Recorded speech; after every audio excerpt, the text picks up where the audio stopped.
Good evening, everyone. Tonight we're going to speak on a bit of the denial subjects and about the justifications for substance abuse. Because us addicts use any excuse for wanting to use. And okay, let's just see as the people come on. Hi, Klatje. Ora, my brood. Hi, Renee. Craig. How are you, Craig? I'm well, thanks, Klatje, yourself. Okay, we're getting all the... Hi, Claire. How you doing? Hope you're well. Okay. Carl, I don't know why I'm saying good evening. He's right here. Renee. Oh, it's Renee. Henning. Claire.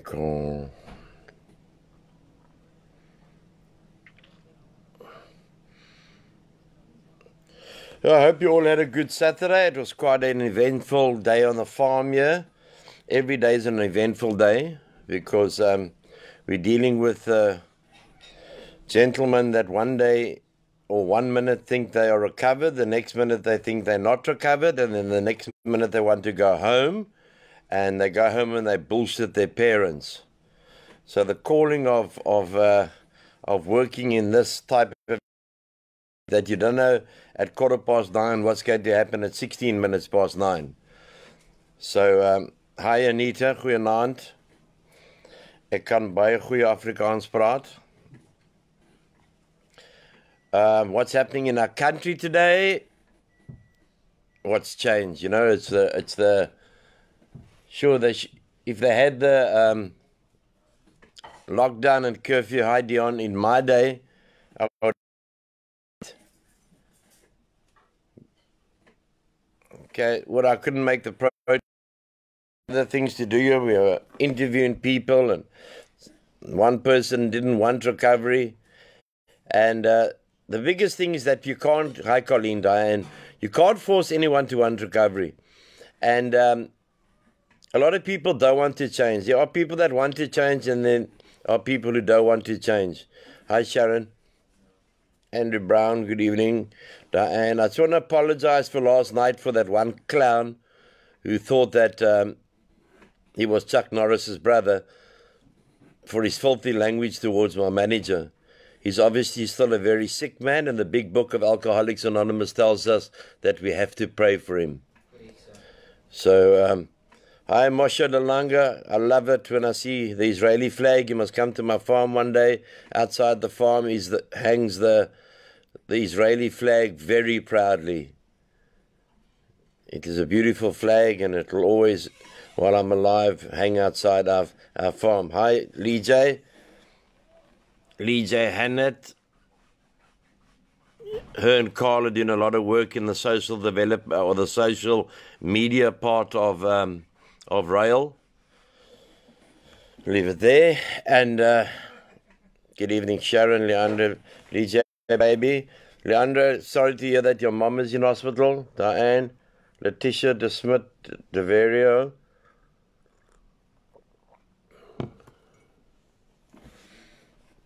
Yeah, Moshe, that's the great. Moshe Dayan, remember that man? Great man. Hi, Gladwin. What a beautiful sight to see you on here every night. Okay, tonight, guys, I will be smoking Courtly Red. Smoking damages your lungs, so we do believe that it doesn't come through the screen. I'm just waiting for people to come on, and then we can. I just want to talk about a few of the justifications for substance abuse, and the excuses that we make for us using. A quick update on. Yeah, that's right, Luandro. Ora, tomorrow you're gonna bring the message, the gospel. I want to inform the people. We took a decision that. There's a lot of nights we have to do our own meetings, and hi, Juanita, Cindy, Dr. DeToy must be finished the second glass of red wine already because she's on quite early. Hello, Doctor. Doctor, she adopted another dog today. So congratulations for all the people who adopted dogs. So well done for adopting that little beautiful dog. And so, you know, we decided that we're going to have a Sunday night meeting, which will be done by Ura. Hi, Janita. Thank you for the dog for Dr. Rihanna. It's spoiled. It's staying on the hill now in Fairway Heights, the rich part of Worcester. So that dog is in for a royal life. Sunday, Tuesday, and Thursday are going to be our meeting nights that we're going to come live. In between that, if we decide, okay, we've got things going and we've allowed the space. You know, today my whole day was taken up, the whole day. You know, you didn't have a time to even have a bit of a lie down or something because it gets tiring. You know, we go to bed 1, 2 o'clock every single morning. And we had a family meeting. We had one guy that didn't want recovery. And if you don't want recovery, then I'm sorry to say, then you must hit the high road. I will never, ever, ever force a man. Hi, Tara. I'll never, ever force a man to want recovery. If you don't want a sober life, then you must go back to hell. And I mean hell is the drinking and drugging. Okay, Craig, it's not important. We just had one monkey whose whole attitude towards Kurt was disgraceful. So we have blocked him from our friends and blocked him from our pages. And that you get that because some people are sicker than others. Hi, Sandra, Lynn Smith, Laura Duval, Angelique. I hope you sent my regards to your mom. So some people are sicker than others in addiction recovery. And sometimes even if you... Where's that tank, eh? I'll go get him now. So. Ask him if he's forgotten where he comes from or he needs to go back into recovery. Thanks, AD. Yes, sir. And...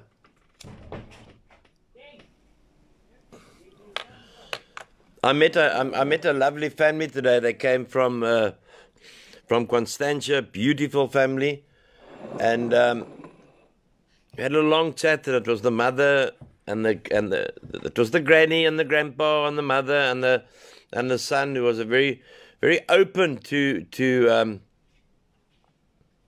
how we do things here. We don't 3 weeks or the 6 weeks nonsense. We're trying to enable a person, but by not enabling, if you know what I mean. We're trying to empower people to become sober citizens of this country.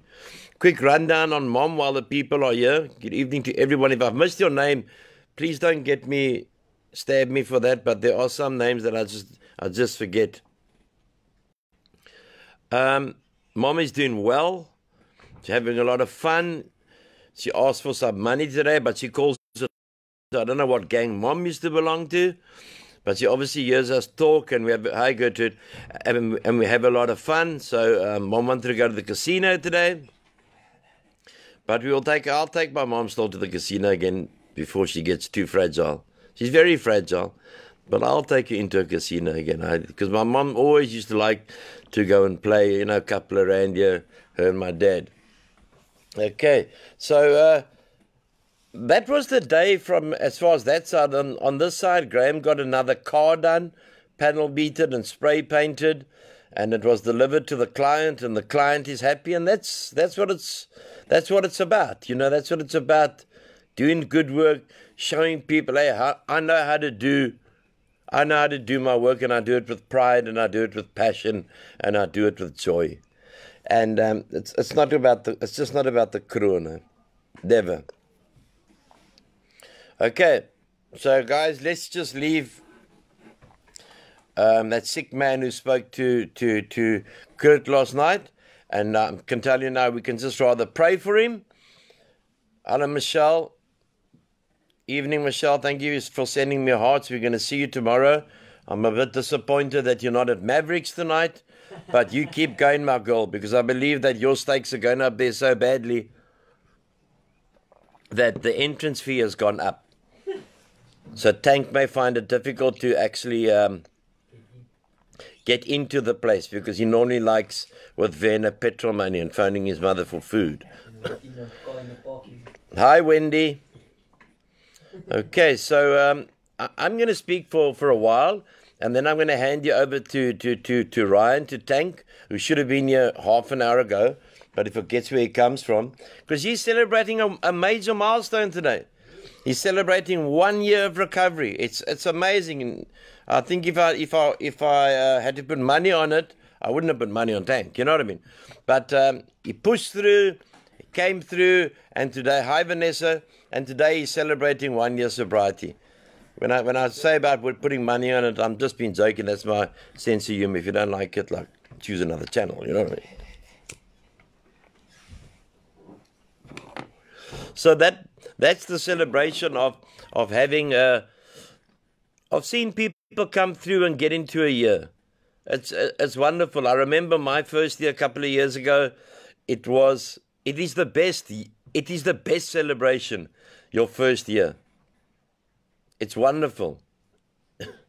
And you know, when you just get to that milestone, and last night we stayed up with Ryan and he bought me a beautiful gift for helping him, packet of fritters. And I love fritters, tomato fritters. Michelle knows that. She steals it from Mavericks for me. And we stayed up till 12 o'clock to. It's just something special, you know. People won't realize, for us, especially people, hi Martian, for people in early recovery, they don't realize what it means to us to stay sober. When you get to stages like Graham the Great, Martian, you're late. You have to report to the headmaster's office on Monday. You have to report to Michelle at Mavericks. And people don't realize that you know, addicts are not boring people, man. I've seen a lot of addicts, alcoholics that are sober for 20 years, and I don't want to be like them, man. Because all they're doing is they're clutching the table. Why can't I drink? Why can't I drink? Why can't I do this?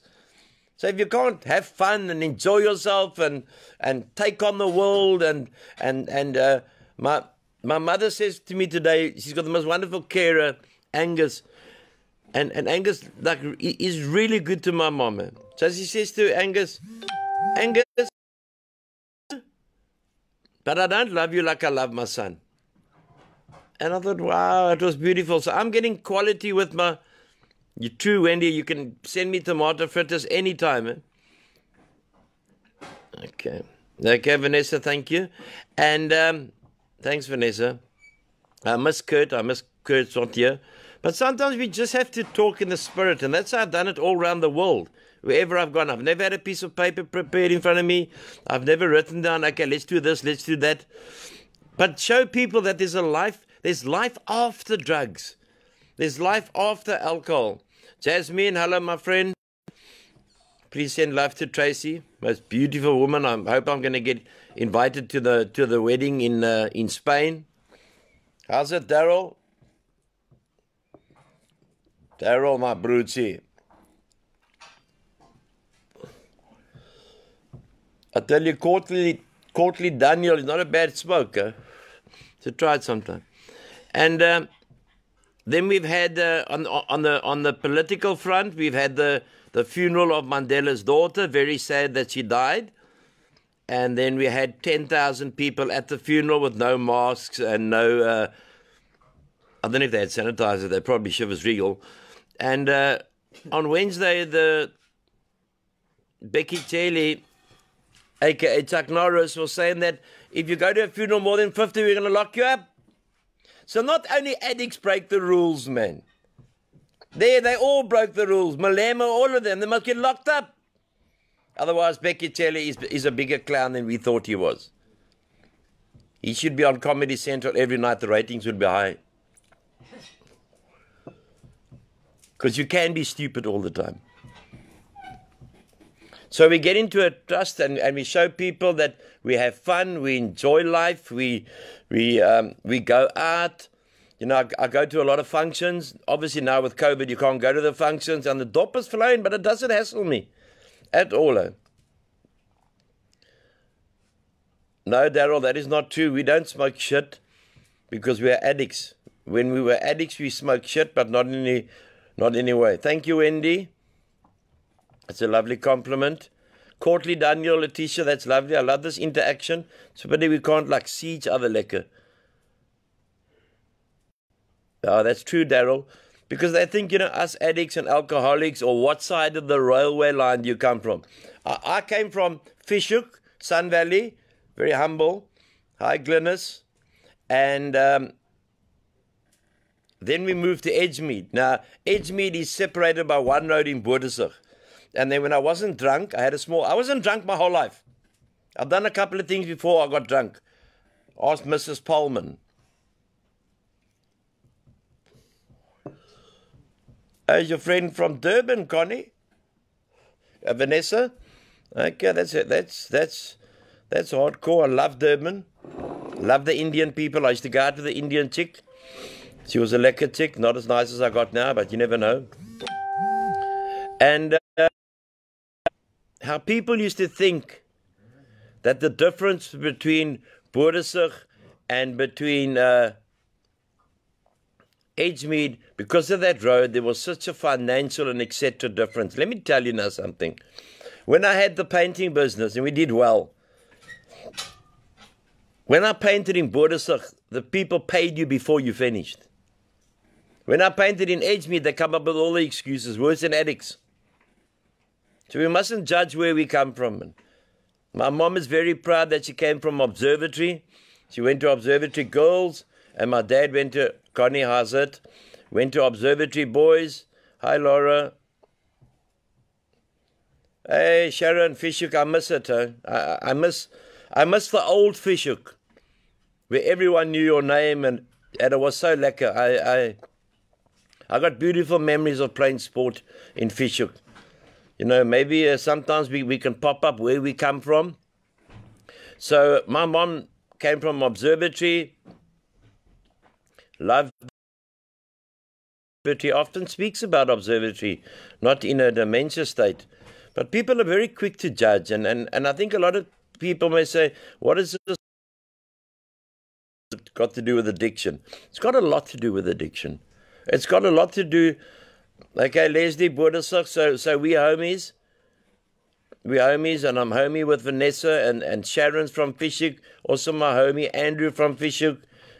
It's lekker. A guy phoned me the other day, 13 years we haven't seen each other, or 35 years we haven't spoken to each other. One night I'm going to do a meeting here on Ura. I'm going to tell you Ura's life story. Okay, Leslie, we are big buddies from Boerdesig. I'll tell you Ura's life story, and probably 80s as well, the true life story. Grew up in Woodstock, stay in Goodwood now. Lovely. I stayed in Letitia. When I was on the streets, I stayed in Gympie Street for a while. Lekker people. Gympie and Page Street. Okay, Andrew also lives in the Sukhna. How's your mother and father, Andrew? I'm very proud of you, young man. Very proud that you came through the RAEL organization, because we're not wussies anymore, man. Okay, Vanessa, we know you stay in Boerdesig. And Claire, we know you stay in Boerdesig because you think you're the mayoress of Boerdesig. But you're a beautiful woman, and you've got a beautiful family, lovely husband. And hi, Johan. And it's nice to interact with people, because people get too stiff these days. And I'm not talking about the other side of stiff. I'm talking about stiff, man. There's no interaction. There's no... Hey, let's have fun with each other. Let's rag each other. Because with all this... Okay, Wendy, you can. Don't keep yourself mal. That's order. That's ex-Boerdesig. Now, Kuils River. Okay, I didn't see you visit my mother when she was in the Kuils River old age home. Only joking. Did you know Andre and Alta Bester from Boerdesig? Yes, I did. Yes, I did. And the interaction is what makes our world go around now, because we isolated when we used alcohol and when we used drugs. We don't want to be sour pussy walking around, man. We don't want to do that. Ura, I'm going to tell you a story. Claire is the first lady of Boerdesig. She's different level, different class. She doesn't tell people Normally she's from Boersig. She tells people like Michelle lives in Constantia, and she won't put it up, I'll tell you, lives in Constantia, works at Mavericks, that's why she can live in Constantia. Laura also Boersig. Also with Naan, Horsbagger Misa, I believe they breaking Naan's plek down. He's verby, he's done, he's over, dead, gone. All right, Cindy from America. Cindy's a special woman. She invited me to come and talk in the United States of America, in Ohio, and in New York. It was the most amazing time with her and Big Frank.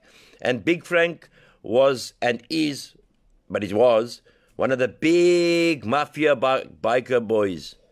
He was like in charge of the whole thing. They made a program on him in National Geographic. And I remember sitting in his lounge in Ohio, America. And I said, Frank, Big Frank, tell me a bit of your story. And he goes to me, he was this massive man. And he goes to me and he says, one day. Then I thought, okay, let me not push it. Otherwise, I'm going to be pushing daisies in the River Thames there, wherever it is. But anyway. Okay. All right. So we're going to get on to it now. We're just having a little chat beforehand just to get, because there's so much negativity in this country, man. There's so much negativity in this world, man. Why can't we have a bit of fun, man? At this time, I would be lying in a pavement drunk. So why can't people can't, what people think of us is none of our business. Huh? Now, you don't get teased, Michelle. You tease at Mavericks. That's how it operates. Anyone who wants to go there, Ura, you must go there for one night, and Michelle will organize you free complimentaries. And Claire, you must also contact Michelle, and you ladies can go out there and go have a nice... They serve the best chicken wings. I've only been there once for chicken wings, and once the chicken wings were finished, I left. So, okay, Lee J sending out a lot of love to Carl. Sorry to Auntie Mitch. All right. Lee J, my bestie. She doesn't talk to me much anymore. She's got other people to talk to, but I love her to bit. No, Michelle. No, Michelle. Ura used to own Mavericks. And one of the nicest guys, you know, to come back into my life. A woman contacted me today and she says, Anthony, can you remember me? So I said, no, not really. She says, 30 years ago, you locked me up. 30 years. People are bearing grudges. But we had a nice chat and, you know, I said sorry. But, you know, it was a job, eh? Okay, would have met Wendy there. And just for everyone on the line here, before we get going, and we're having a bit of fun now because I'm enjoying it. It's been a very hard day. Is that Michelle is single. So anyone who wants to make a move on Michelle, here's the platform to make it. We'll make sure that nothing happens to Auntie Michelle.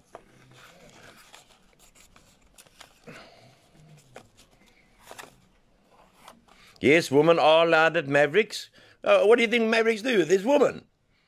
And then you can go, Letitia, you can go with Michelle and with Claire and with Ura, because Ura knows all the connections there at Mavericks. He mustn't come talk nonsense to his wife, he doesn't. Otherwise, I'll show him photographs of me and Ura sitting at Mavericks. Ura, don't lie.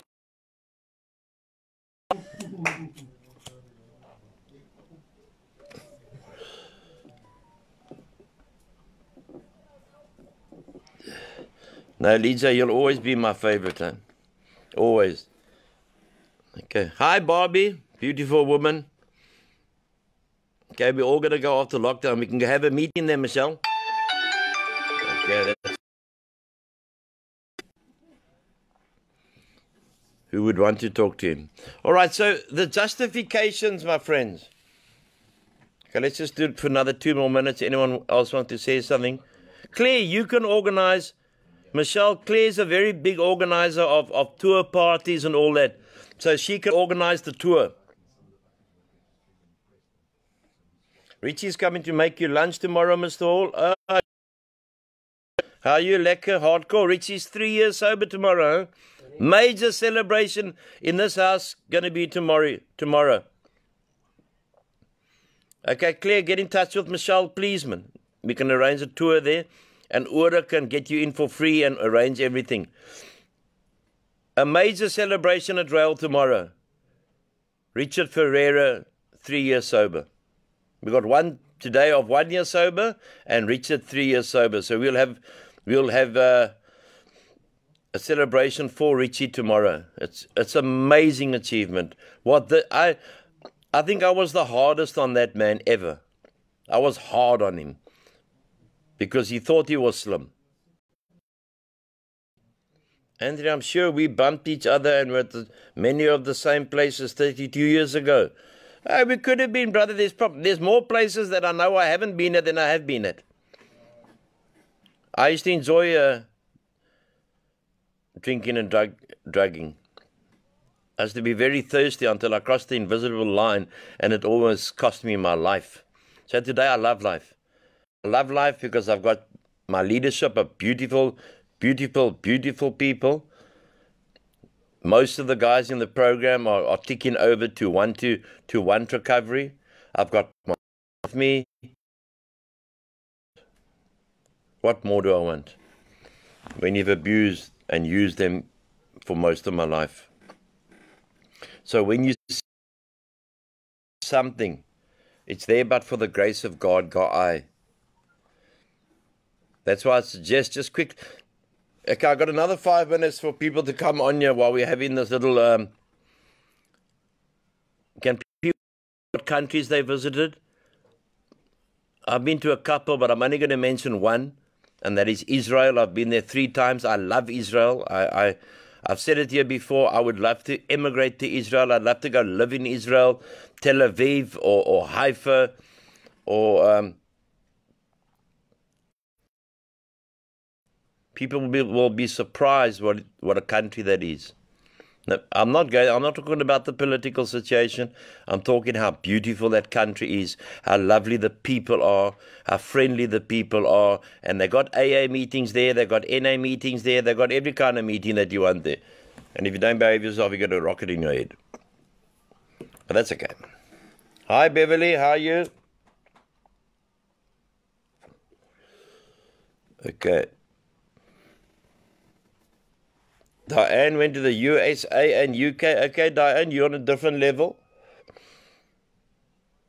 So what do you love about it? I've never been there. I love that the people are so warm. The place is so clean. You can leave your cell phone at a restaurant table, hi Vivian, on the restaurant table and go for a walk to the beach and come back half an hour later and your phone won't be missing. There's no crime in Israel. There is a bit like in the back streets and that. And then you see the young girls walking, beautiful girls, let me tell you, Gerard.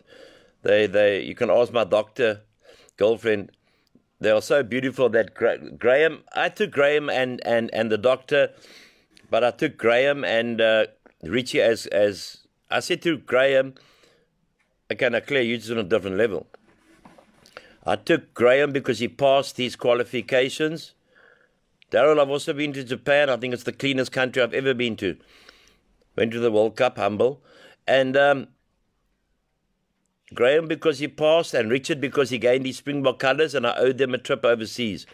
And when we came back that time, the plane went to into a land, and everything just went up, the trolleys, everything, and the masks came down, and some of the beams came down, and they asked, is there a doctor on board? So Dr. Detoy gets up like a citizen of this country, and she treats all the people.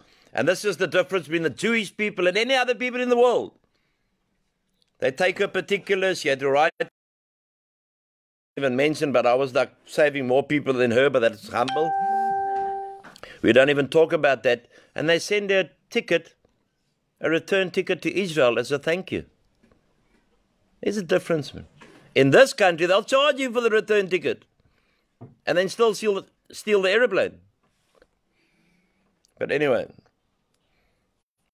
Okay. Robben Island, I've also been to Robben Island, played. Yeah, Japan is amazing. I stayed at the Hilton. I was very, very blessed to stay at the Hilton. I stayed alone because I got a girlfriend. Don't take my inventory order. Hi, Carol from Joburg. Or if I have any nonsense from you tonight, I'm going to tell your wife your full life story. Hey, Eddie? Correct, sir. I'm going to tell her your full life story, Ora. I've known you 35 years, bro. Okay, went on a fishing trip. All right, it's lovely to see the people coming on and just interacting with each other. We will probably start a Zoom meeting, or we can interact more, because I love people and I love interacting and I love just joking around, having fun. There's a time for seriousness, and the seriousness is on this farm, plus there's a time for fun on this farm. But our main task is to find sobriety.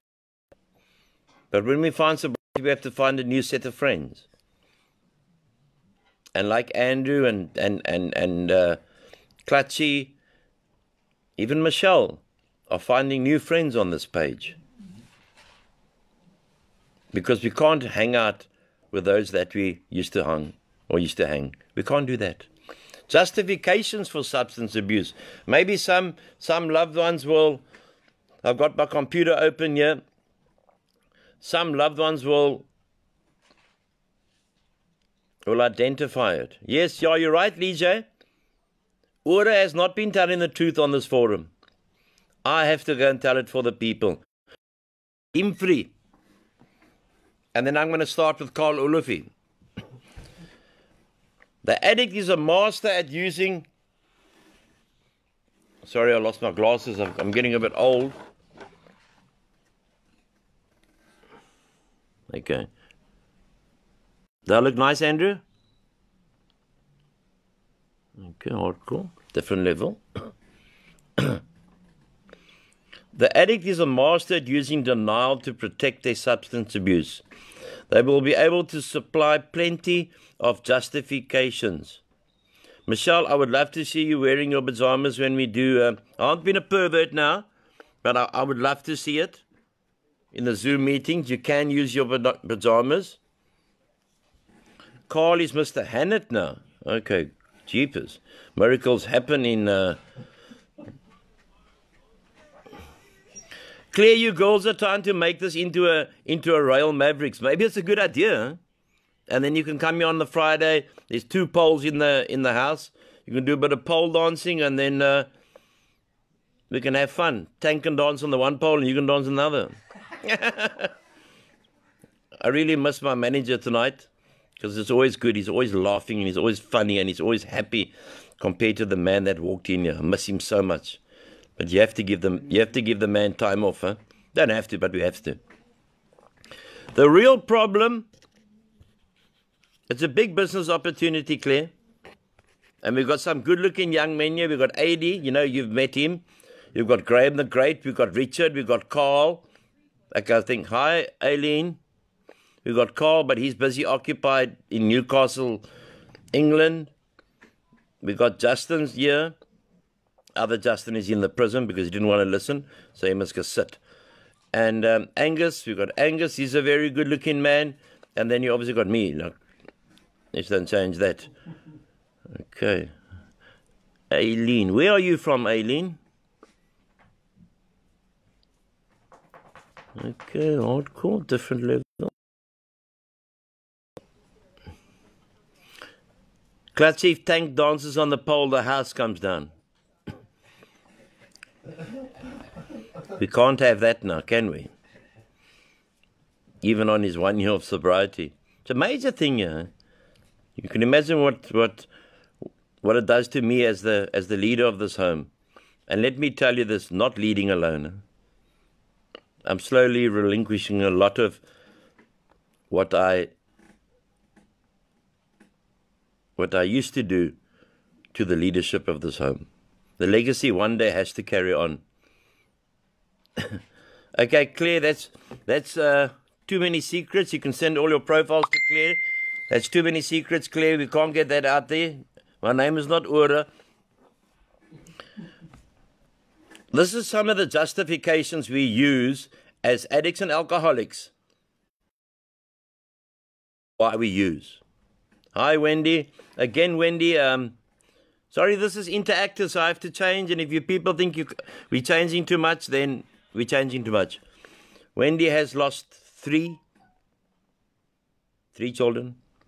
She's going to come on and speak here when she's ready. Please keep Wendy in a horrific time. Horrific. You know, we've got one of our homes here on the farm is named after Wendy's daughter. Our prayers are with you, Wendy. We love you, and you've always been a good friend to me. You've always been very, very kind to me, Wendy, over all these years, last 20-odd years. And if there's anything that I can do for you, Wendy, and I'm not just a man who says if I can do it for you. If there's anything I can do for you, Wendy, I will do it. I promise you that. Yeah, Michelle, I've also watched Tank grow in the last 11 months to a year, from a size 42 to a size 49. 80? Yes, that's correct, sir. Okay, but we still love him. Big people also need to be loved. So just come to Wendy. Please, people on this forum, keep Wendy Lockett in your prayers. This woman is going through a hell at the moment. And I've always believed that we should never, ever, ever, unless there's other real circumstances, that a parent should bury a child. Our love is with you, Wendy. On this forum now, I will tell you what you have meant in my life. You're a beautiful woman, a beautiful, beautiful soul, and God will get you out of this fire. There's no light at the end of the tunnel for you now, Wendy, but the light will come because you're a great soul. And you can phone me at any time, Wendy. And I'm not just saying this because there's people listening here and watching any time. I know the hell you've been through. God bless you. This is how we form friendships. This is how we form love with each other. This is how we unite a nation of people that don't want us united. We don't have to be Black Lives Matter here. All our lives matter. And that's how we have to love each other.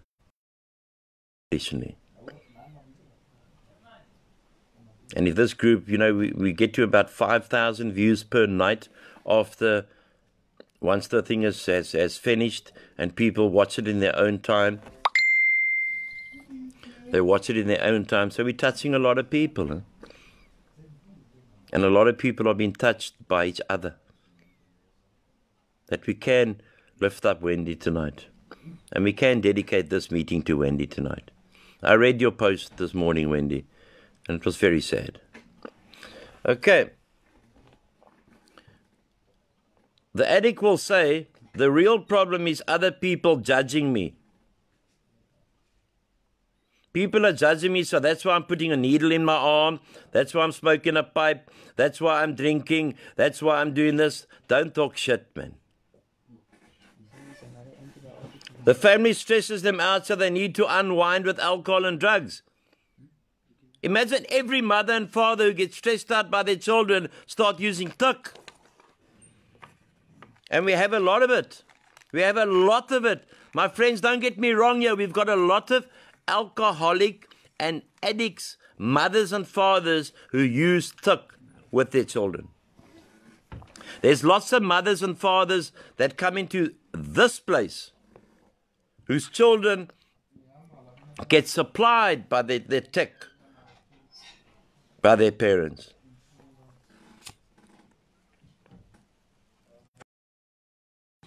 Camel Extreme Light. Michelle, I got a packet for you. Camel Extreme Light. It's meant to be the best thing now since Faf du Plessis took the knee. I don't know what taking the knee means. But I know if we take both knees, our country will be a better place.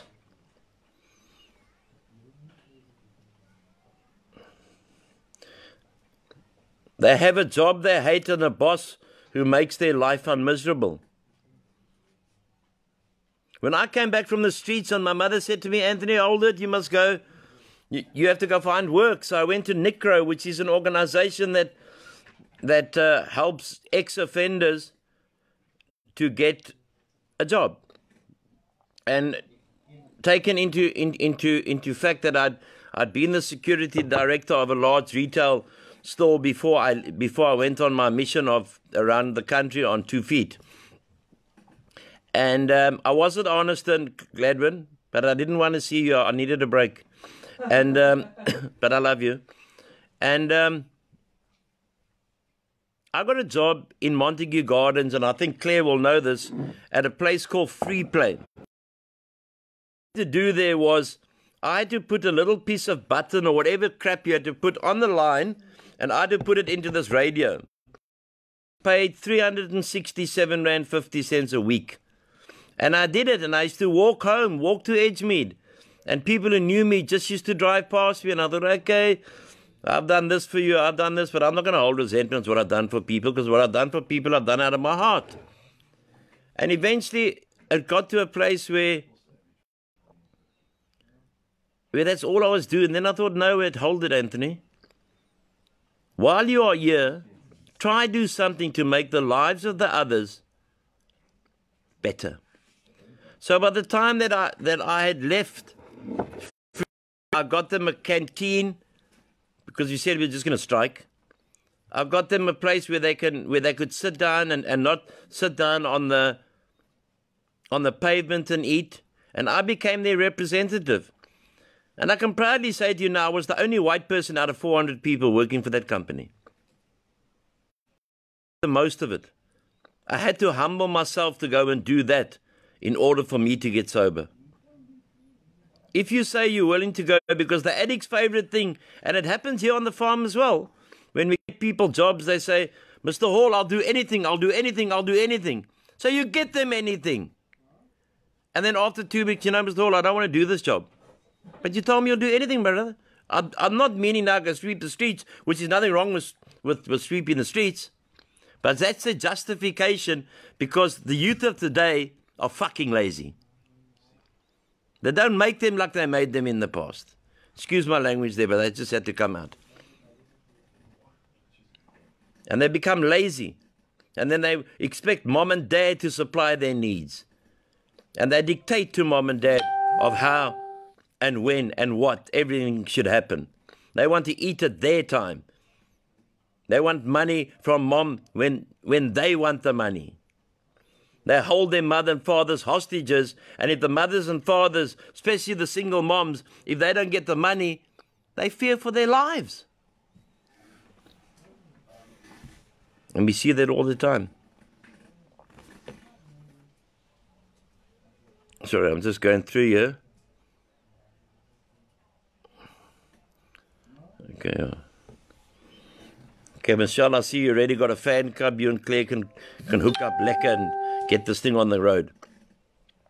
Life is so boring with alcohol and drugs. Without alcohol and drugs.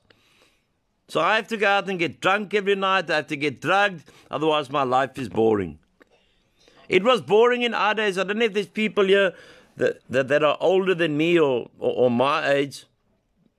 Okay, enough love here between Luandre and Lisa. Are you sick? And once or twice is enough, you know what I mean? Like 18 times I love you, like jeepers. It's like you're on tick, clutchy. And we used to walk 5 kilometers to a tiki box to try and go phone a chick. That's quite true, Letitia. And then you get to the tiki box. Hi, Cheryl, my best friend. I'm saying nothing about Ramaphosa. I love you. You're a great woman. And we used to walk 5 kilometers to the tiki box to phone our chick. And you get there and the tiki box is broken. We didn't have all these luxuries. Our Google was the library. You want knowledge, go to the library. These oaks want to do something with knowledge or watch porn. And it's, Mom, can I have data, please? Or they come, you know, Mom, what we should do, put uncapped Wi-Fi in here. Then I never have to trouble you again. Entitled to the max. Instead of going out looking and taking any job, because any job leads to another job.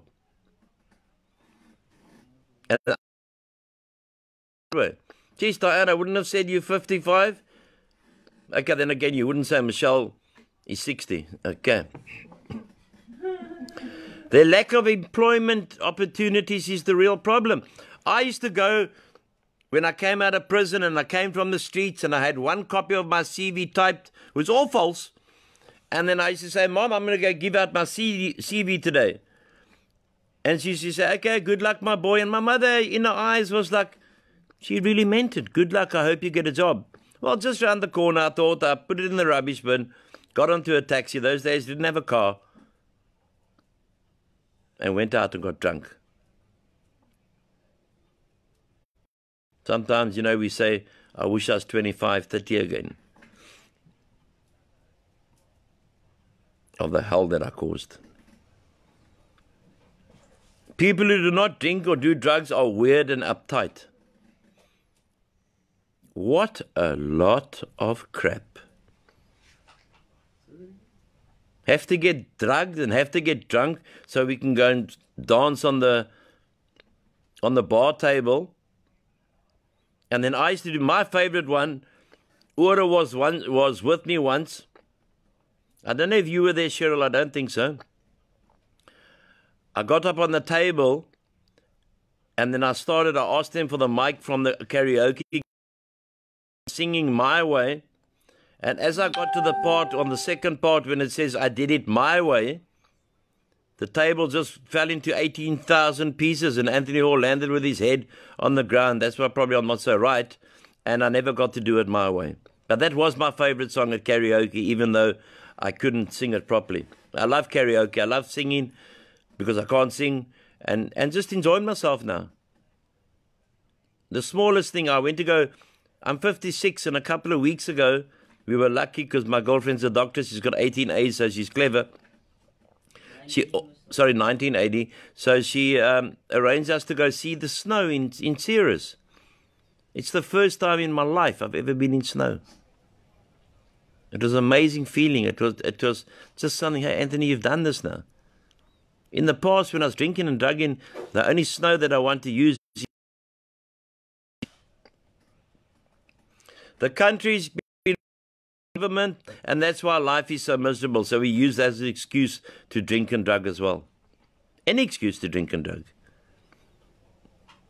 I once used an excuse to my mother, Mom, I'm feeling so depressed because the cat died. I need to drink. I just want to go out and have a few beers and find myself. My mother said to me, Anthony, we've never owned a cat. That's the insanity of addiction. And that was true. We never owned a cat. The weather is to blame. It's too hot or it's too cold. I must go to the beach, or before I go to the beach, or before I go on holiday. What is prevalent in today's society, how many families are watching their husbands getting pissed every night? What kind of life has that wife got? Or vice versa. They don't deserve it. I'm talking from experience now. Because it's all about me, myself, and I. One of the other problems is, Mom, no girls like me or no boys like me. I can't get a partner. Well, get yourself right and you'll get a partner. There's someone out there for everyone. But you get to the point that they run out of excuses and they say, you know, Ma, I just need to go put in petrol. Meantime, they don't need to go put in petrol because there's petrol in the car. They want to go out and use. Alcohol and drugging had anything in that, any mind altering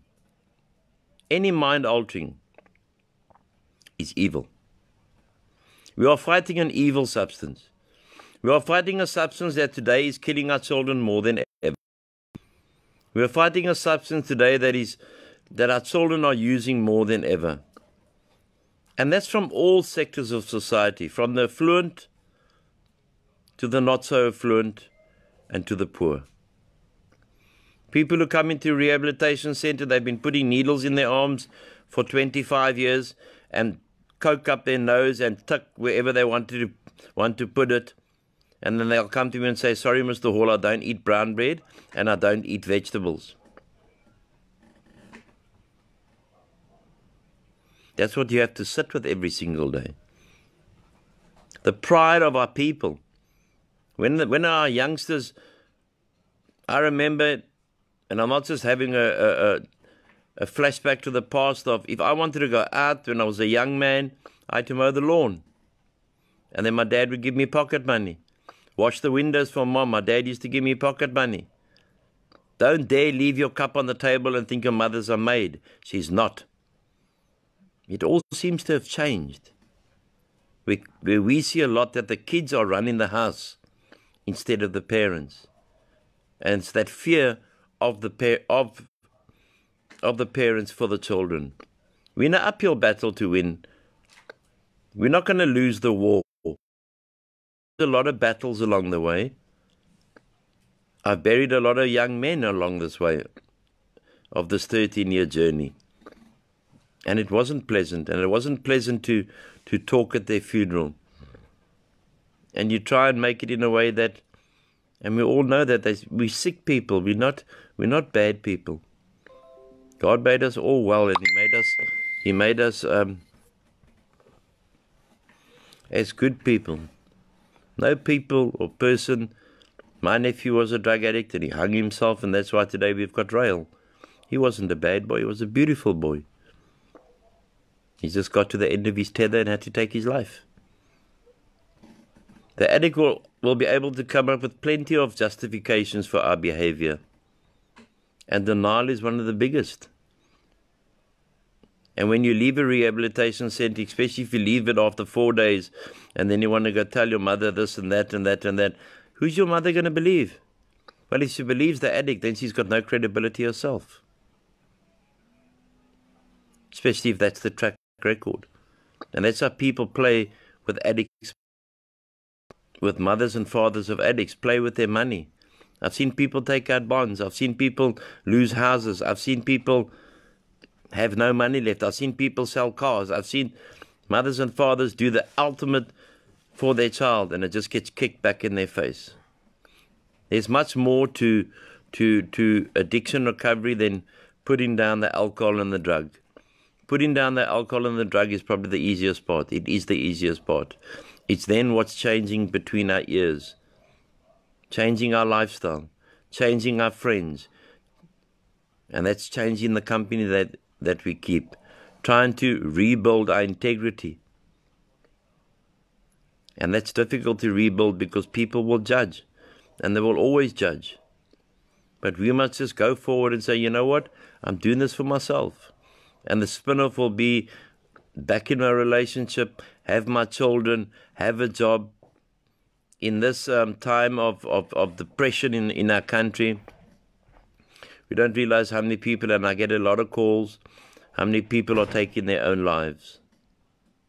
And it's not nice on a Sunday morning at 7 o'clock to get a call to say, so-and-so that you knew has taken their life.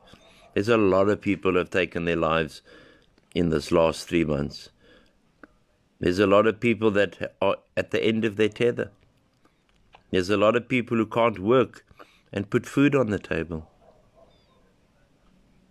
We need to help each other, and I mean that from the bottom of my heart. We need to reach out to each other.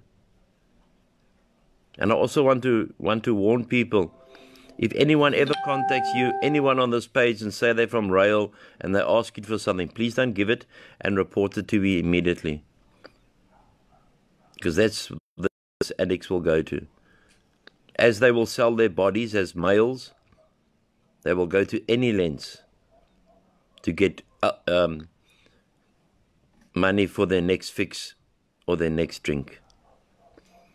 We need a lot of prayer at this time in our walk in sobriety. We need God more than we've ever needed Him. We need God more than we've ever needed Him in this country. We need God more than we've ever needed Him in our world. Our children are under vicious attack. They're under attack at school, where every school, I get a lot of calls from headmasters. I talk at a lot of schools. I can't talk now because of the COVID. But there's dealers in every school. There's dealers at every university. There's dealers in every college. They're out there to make money from our children. And the first place that our children are going to steal from is mom and dad. Correct, sir. And once they've stripped mother and father, then they go on to next targets because they think they become invincible. And that's where they land up in prison. Because 99.9% of mom and dads will not make criminal cases against their children. And the children know this. So they will stretch that to the limit as far as they can. I'm now obviously going to give over to Big Tank to come and share a couple of minutes on his 1 year. The hope. I just want to close with the hope. To any mother or father out there or online who are going to listen to this later or online now, there is hope. But the hope has to come with honesty. For the H. For the O, it has to come with open-mindedness. With the P, it has to come for passion for a new life. And the E is the entitlement. No more. Baby an addict, you bury an addict. If you're going to entitle your children, you're going to lose your children. They must work for what they want. Sometimes we have to go to old school. This RAEL is run on old school methods. You go to the toilet, you better make sure that toilet is clean. You use anything in this house, you better make sure it's washed and it's put back in its rightful place. There are no maids running after you. Because a lot of times an addict thinks that the world, and including myself, revolves around us. It does not. We are no special to any other people in this world.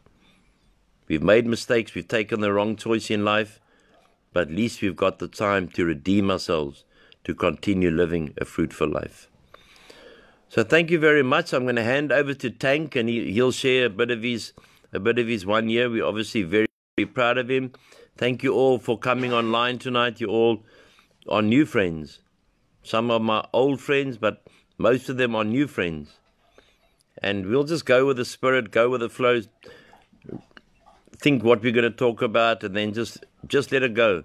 But the most time is have the seriousness and have the fun. Because we're in a dark country, and I don't mean black because I'll go to the Human Rights Commission. We're in a dark country, and we need to make this lighter. God bless you, and God keep you until we meet again. And Michelle, we'll see you tomorrow afternoon. God bless. Thank you.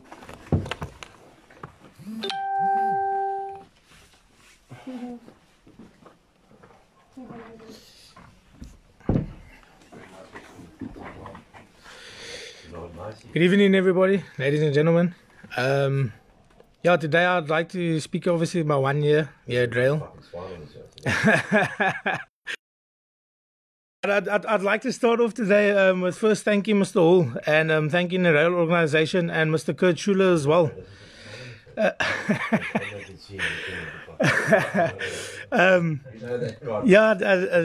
Yeah, put a smile on my face. Yeah, every single day, like, yeah, has been a challenge to me, man. There's never been a time here that is not a challenge in my recovery, and that. But sometimes I also put that challenges on myself. Us addicts like to put the expectations, and the expectation makes a challenge afterwards for us, because we expect everything to be given to us, and when it doesn't go our way, we want to run away, and we want to give up. I remember my first days and I'd coming in here. I laid in a bed. We get a bit of our grace in that, and I laid in this bed here. Mr. Schuler came to tell me that I have to get up, and I refused to get up. I said, "You can get the police to come get me out of this bed because I paid my rent to stay in this bed." And it was just me not wanting to surrender and actually change my life, because I thought I was the O. My whole life, I've always thought I was the O in that. And I remember Mr. Hall coming back a few days after that, and he called me into the house. And he just got back. Within 5 to 10 minutes, he called me into the house. And he gave me such a rude awakening that I didn't know whether I was Arthur or Martha. Mr. Hall told me straight, now we will talk Oruka to Oruka if you think you are Oruka. And it's the first time a man had stood up to me and actually told me that what I needed to hear, and what type of person I really was. And I needed to be humbled by Mr. Hall. And after that kicking out by Mr. Hall, I really started to feel a change in myself in that, like, because the first time, like I said, a man had actually corrected me. That that I had to, like, sit back and think to myself, hey, every single thing this man just said to me right now is true. I'm not the person who I think I am. And yeah, the further I went to my recovery, the struggles and that still stayed there. Because I allowed it to stay there, and I made the struggle sometimes worse, sometimes I made it easier. But throughout everything, it comes down to God's grace on my life, and God's grace on Mr. Hall's life, and God's grace on Mr. Schuler's life, and God's grace on the RAEL organization. Because without God's grace, none of us would be here. And I wouldn't be 1 year sober today if it wasn't for God's grace. So, like I said, I'd like to thank Mr. Hall again, and the RAEL organization, and Mr. Schuler for always helping me. Gave me fritters. I gave Mr. Hall fritters for my 1 year. You know, that's all that I could afford right now. Yeah. There's the card. Daddy's watching. No. Hopefully he's not. Well, hopefully he easily can bring a benefit sometime soon. Because it's all about benefits. Without the crown, you know, there's no smile on my face. But no, that's also changed. Something that's changed about me. Slowly but surely, I'm starting to realize that money also isn't everything. And if you serve two gods, which is money and God, it doesn't work. You can't serve two gods. There's only one God, and that's God. Yeah, going through my recovery, I came in here wanting help, wanting desperate help, because I'd lost everything spiritually, not lost, but I walked away from my family, never saw my family, never had my family in my life, and I felt alone. And I cried for help today, like a week before I came in here, and crying for that help. That was God telling me to cry for that help. And my boss, who I asked the help for, went through to my father and asked my father for help. And my father accepted it and gave me help, which I never thought he would, because that's why I asked my boss and not my father or my mother. Because I never ever thought they would help me again. They had helped me before in relapse then. For the wrong reasons, I went into recovery then. It was more to hide away from people and that. But yeah, I want to get off it. I want to talk about go back to my 1 year. It was at about two and a half months when Mr. Hall, I can say he made me part of the sober living in that year, and it was maybe too much too soon for me. And through getting too much too soon, I started to lose my way slowly but surely in recovery. I surrendered to the program then, and I started doing what I had to do every single day, and never fought the system. And but when I got everything at two and a half months, I didn't know how to keep it, and so I started losing it all, and I lost it all through my recovery. It was here about my 6 to 7 months. I'd become so complacent in my recovery that I wasn't here for recovery anymore. I was here again because by being in a rehab, I could manipulate my mother again. I could manipulate my father again to try to get my way. And it slowly but Mr. Hall started to give me like small pointers, and I never took it serious what Mr. Hall was saying to me. I thought I was bigger than the game. I thought I had made it. And at 6 months I struggled. I wanted to leave in that as well, because I thought, I've made it. I don't need more recovery. I'm recovered. I can go home and I'll never use again. But it was the drugs calling me. And today I can sit here 1 year sober knowing that if I had left then, I would have been back on drugs by now, probably on the streets, if not dead, or in prison. Because that's where the drugs take us to. I caught on a bit of nonsense here at around my 7 to 8 months, and Mr. Hall ended up putting me back on the program. I did some bad things. I spoke about a shit about Mr. Hall as well. And you know, Mr. Hall had to humble me. And he had to teach me a lesson that I don't think I will ever forget it again. I'll never forget it because like because of losing my recovery, I started feeling like I'd lost my family again, and I'd lost everything again because I started to go back into self-pity again. And you know, when you go back into self-pity, you lose the gratitude for everything, you lose the appreciation for everything, like. And but I got taught a hard lesson. I got put back on the program. Everything was taken away, my phone and everything. But that's not important today. It's like having a phone and everything. Like trying to get to that stage where I'll be happy with whatever I've got and whatever I'm given at that time in life. I don't want the extras. I just want what I need in life to live, and to live sober every single day.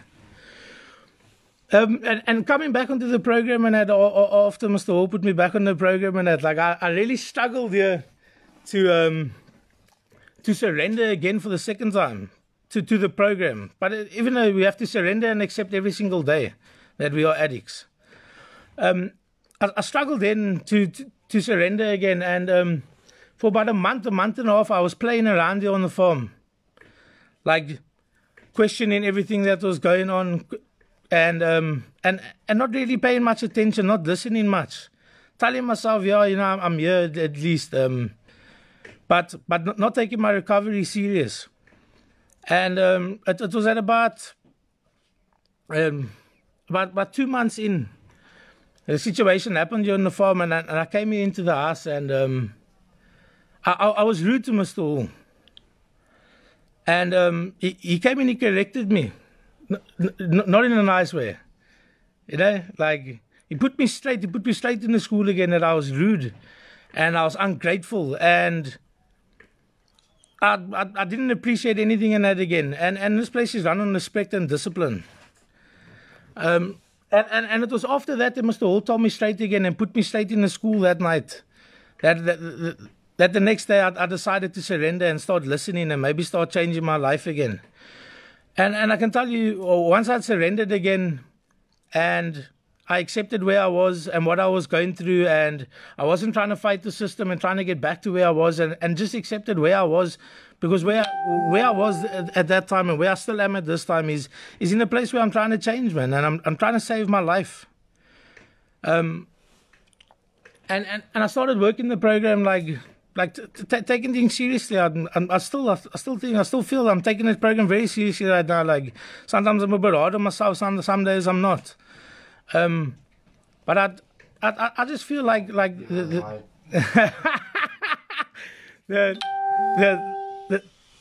best thing that I can tell you that RAEL has given me is one of the things that Mr. Hall always says. You know, we try and unite families, and today I can honestly say, like, with a smile on my face, that no fake.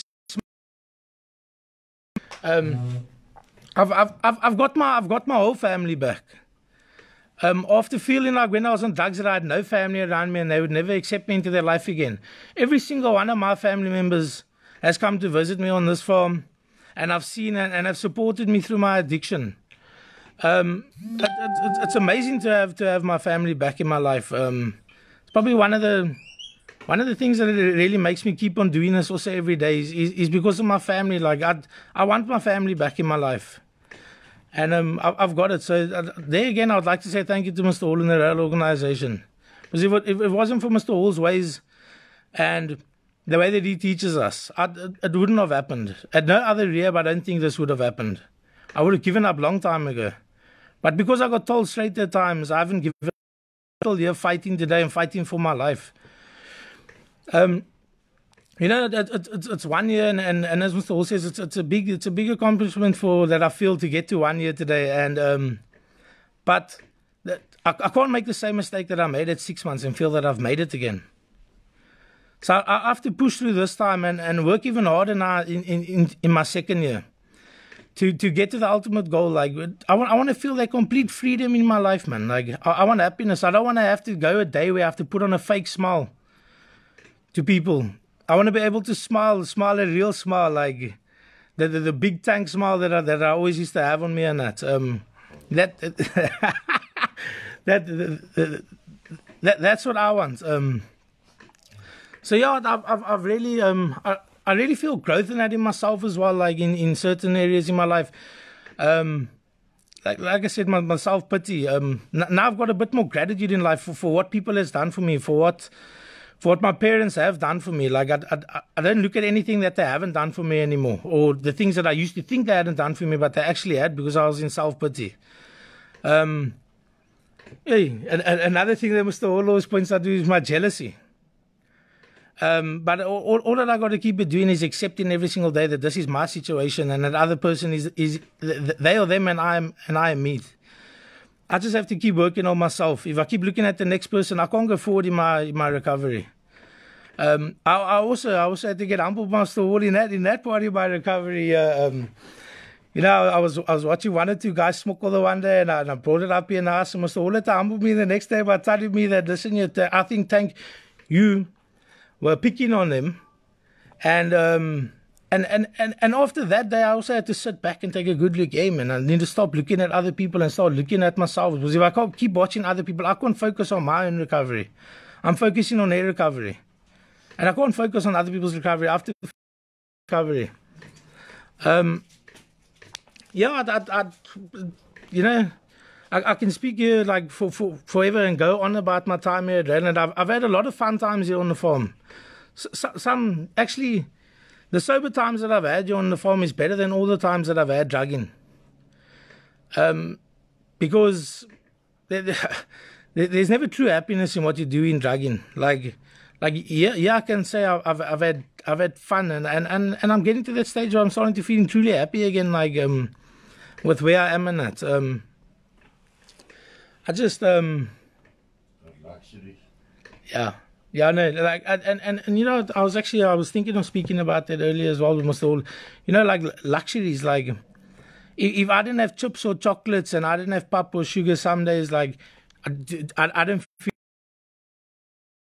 like, and it's so stupid. It's how can you only make recovery about your luxuries that you have, and that, like, and that's the point where I'm also trying to, where I want to eventually be one day is whether I have nothing, as long as I've got sobriety, I'm grateful, and as long as I got my family, I'm grateful, and friends around me, I'm grateful. Like, whether I've got nothing and I've just got that, I'm happy, and I struggle with that still on some days, and that, like, where I still want, I got the entitlement that I want what I want, and yeah, Mr. Hall has to humble me sometimes on quite a few occasions, and let me know, like, puts it straight to me, like, Tank, don't come irritate me and don't ask for this, because if I keep getting what I want and I get babied here, like, I wouldn't be where I'm sitting today.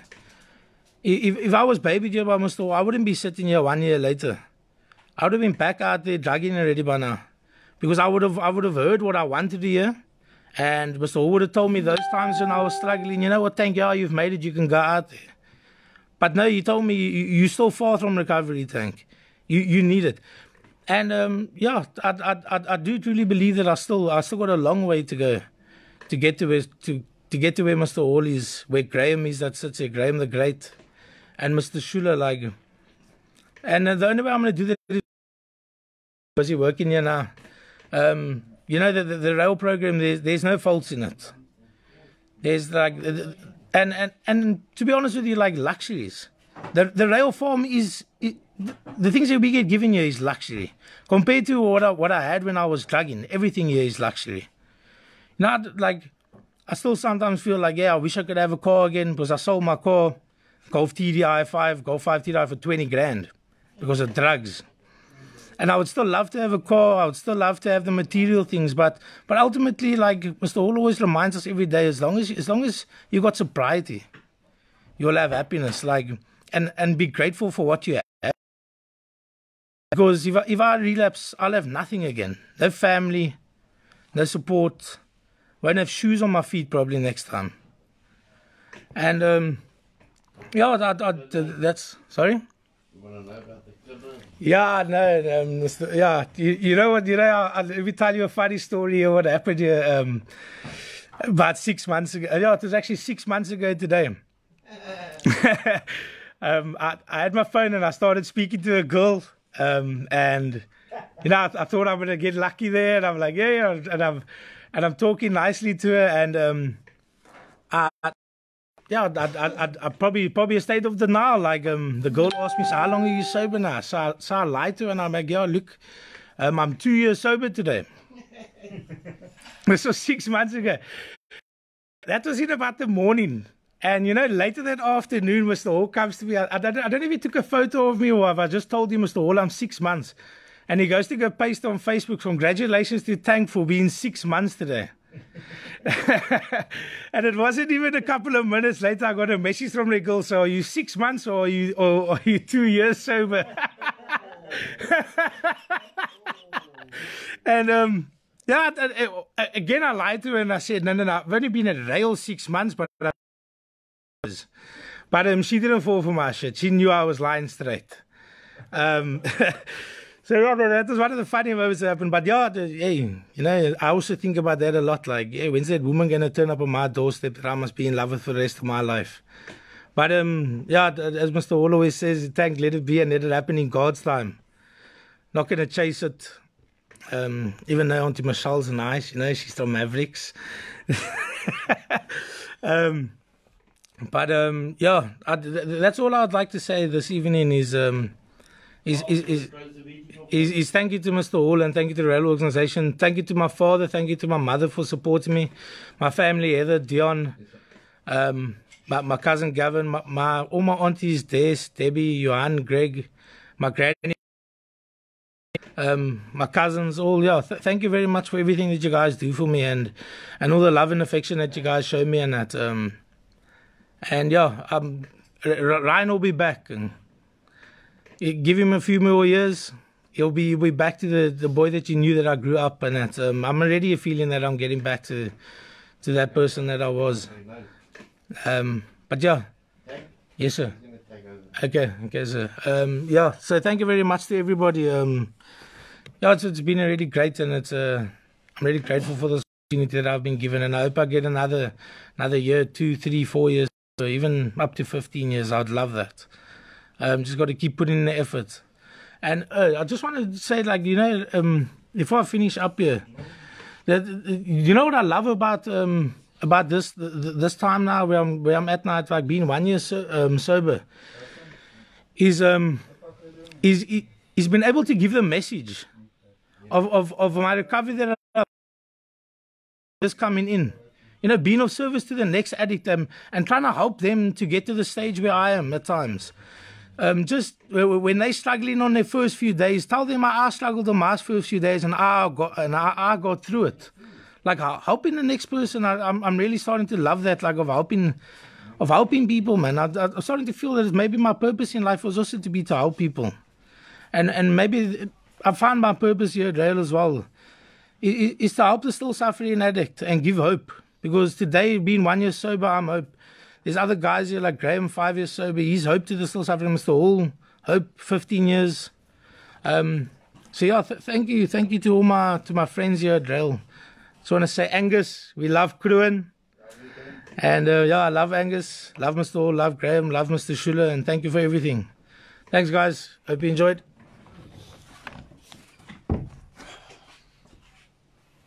It's a con, but anyway. Thank you, Mr. Hall. Thank you, sir. Good evening, everybody. Yeah, thank you for joining us again tonight. Thank you, Mr. Hall, for the beautiful message.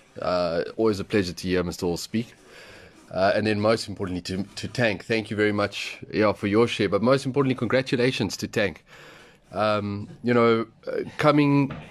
into recovery, I knew that I really wanted this, and I knew I really wanted what I could learn from this program. And my experience before I came to RAEL was that sometimes within your recovery centers, you can have guys that are there, but just as Mr. Hall spoke, that are in severe denial. And their denial rears its head when they have an off day and they try to convince themselves that they don't need to be there. And because of that, I made a point when I came in, before I got to know everybody, that I was going to try to separate myself to be around the guys that I believed wanted the recovery and really wanted to work it. And Tank was number one that stood out on my list when I came in here. As his testimony goes, he has had his ups and downs, but all of us do. This walk isn't easy for any of us. The recovery, as Mr. Hall will say, is not for sissies. It takes a lot of work, a lot of determination. I shared with the guys a night ago that that the reality is that the number one person that I cannot trust in my recovery is myself. Being the manipulative type of people we can be when we are stuck inactive means that I'll lie to myself before I'll lie to anybody else. When guys have that bad day, they start convincing themselves all the reasons why they shouldn't be there, all the reasons why they're not actually an addict, and all the reasons why they need to go home. And of course, that's nothing more than their denial manifesting. So I made a point of wanting to associate myself with very particular individuals, people that were like-minded and were driven towards the recovery. And Tank is definitely one of those gentlemen that stood out for me. Despite his ups and downs, he always spoke recovery. He's always had his mind focused on which way he wants to go or on the goals he wants to achieve by being here. His loyalty and his commitment to Mr. Hall and the RAEL organization is evidence to how much RAEL has done in his own life, how much RAEL has done to grow him, to show him love, to show him compassion, to show him grace, and to lead him in the way that he truly wants to achieve. And he's been an inspiration to me. Jealousy isn't a good thing in recovery, but I will say that Tank is someone I get jealous of when I look at him, and I think that's where I'd like to get at. I'd also like to be a year sober, at some point. I'd also like to follow in the footsteps of gentlemen like Tank, Mr. Schuler, Graham, those applied themselves to this program and are receiving the rewards and the benefits, and are the people that I can look at and say they're just like me. They're still addicts. We get on in many ways and we relate in many ways because we are still addicts, but they are addicts who are choosing to fight for their sobriety and choosing to fight to make a difference in their life. And I think that that's something that's truly courageous. Any of you that have walked this walk will know that choosing to give up the drugs, choosing to fight for a new life when you've been doing it for 10, 15, 20 years, and it's the only way of living that can be one of the most difficult challenges that you'll ever face. As I said, we are our own biggest con, and as a result, you're fighting yourself, lying to yourself in the innermost parts of your being all of the time. Always trying to sieve between what is real and what's not real. Always trying to sieve between what is rational thinking towards or for the purpose of your own well-being, and what is that addict piece of trying to twist your own thinking and your own perceptions without you even realizing it, to the point where you're making decisions that you wouldn't make otherwise if you were in a sober, rational state of mind. Again, I think I just want to say to all of you, thank you for joining us. Thank you for making this platform as awesome as what it is. I personally have had the pleasure of watching the viewership grow to the point where we now average what is becoming a small family on here. And again, I think Mr. Hall and Mr. Schuler have said it all the time. I think that your contribution and your support is invaluable. To somebody like myself, I think even to somebody like Tank, sharing it lets us know that there's people out there that care. Sometimes as an addict, we can walk around with the stigma of always, are we always going to be these second class human beings? And it's awesome to know that there are people out there that don't see us that way. There's people out there that believe in us and support us, and they want nothing but the best for us. So your support, your continued support, is greatly appreciated. And if you get the opportunity and the chance, I think we say this all the time, but it's so important, because I think that some of you who are support know that it's literally a matter of life and death what we're doing here every day.